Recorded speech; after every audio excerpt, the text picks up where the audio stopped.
Le Congo et le Cameroun donnent du concret à la coopération régionale. Une enveloppe de 44,4 milliards de francs CFA sera mobilisée pour l'investissement au port de Douala au Cameroun par la société congolaise SAPRO. Ce financement consenti dans le cadre d'une convention relative à l'aménagement d'une zone logistique et d'un parking a été signé le 21 décembre entre l'administrateur directeur général du groupe SAPRO, Paul Obambi, et le directeur général du port autonome de Douala, Cyrus Ngo. Le projet sera mis en œuvre par la filiale camerounaise du groupe SAPRO Logistique Cameroun sur 2 sites d'une superficie totale de 15 hectares avec une zone logistique sur 5 hectares et un parking de camions sur 10 hectares. L'aménagement d'une zone logistique et d'un parking de camions en zone aval du domaine portuaire fait partie des projets prioritaires retenus par le schéma directeur de développement du port de Douala-Bonabéry à l'horizon 2050 dans le cadre de l'ambitieux programme de rénovation et de modernisation des installations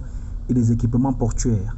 Le site offrira des espaces commodes et sécurisés pour le stationnement des camions destinés aux opérations logistiques portuaires et pour la gestion logistique du port de certaines marchandises à l'importation et à l'exportation.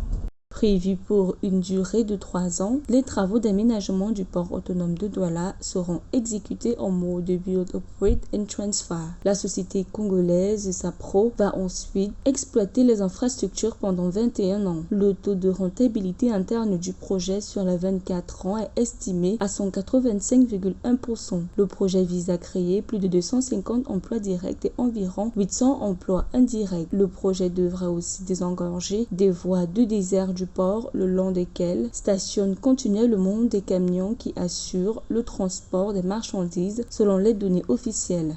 La bataille aujourd'hui, c'est se mettre en ordre pour aborder une question essentielle, c'est l'application de la zone de libre-échange économique. Il faudrait que le bloc de la CEMAC soit suffisamment solide pour affronter les autres blocs. Parce que les prétextes douaniers ou les protections de frontières vont tomber.